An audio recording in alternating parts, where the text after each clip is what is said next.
অন্তর্বর্তী সরকারের দায়িত্ব গ্রহণের ১ মাস অতিবাহিত হলেও এখন পর্যন্ত শৃঙ্খলা ফেরেনি জনপ্রশাসনে। সরকারি কর্মকর্তাদের অনেকেই ব্যস্ত পদপদবি ও পদায়ন নিয়ে, আবার অনেকেই ব্যস্ত হয়ে পড়ছেন জেলা প্রশাসক হতে।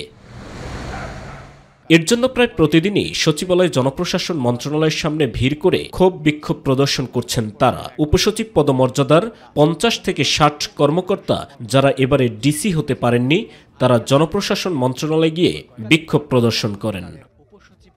সার্বিক পরিস্থিতি নিয়ে সচিবালয় সাংবাদিকদের মুখোমুখি হন জনপ্রশাসন মন্ত্রণালয়ের সিনিয়র সচিব মোকলেসুর রহমান। জানান, ২০০৯ থেকে ২৪ অগস্ট পর্যন্ত প্রশাসনে বঞ্চিত হয়েছে এমন কর্মকর্তাদের তালিকা তৈরি করে তাদের ক্ষতিপূরণের ব্যবস্থা করা হবে। এখন পর্যন্ত ২৫০০ আবেদন জমা হয়েছে জানিয়ে যারা এখনও কর্মক্ষম তাদের চাকরিতে ফিরিয়ে আনা হবে জানিয়ে তিনি আরও বলেন, এই নিয়ম শুধু যারা চাকরি হারিয়েছেন তাদের জন্য। ২৫০০ যে আমাদের দীর্ঘ ১৬ বছরে বঞ্চিত, ইনক্লুডিং মি, এদের নিয়ে কোন পিরিয়ড ২০০৯ সাল থেকে ৪ আগস্ট ২০২৪ এই পিরিয়ডের মধ্যে যারা বঞ্চিত হয়েছেন নানানভাবে ইত্যাদি, তাদের বিষয়গুলি কেস টু কেস বিবেচনা করে সরকারকে সুপারিশ করবে কাকে কোন জায়গায় নেওয়া যায়।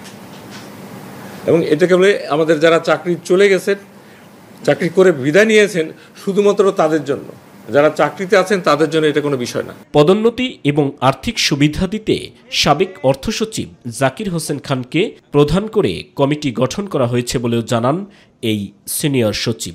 জনপ্রশাসন মন্ত্রণালয়ের আওতায় চাকরিতে নানাভাবে বঞ্চনার শিকার কর্মকর্তাগণের আবেদন পর্যালোচনা ও নিষ্পত্তির লক্ষ্যে কমিটি, এই কমিটিকে টিওআর হিসেবে ৩ মাস সময় দেওয়া হয়েছে।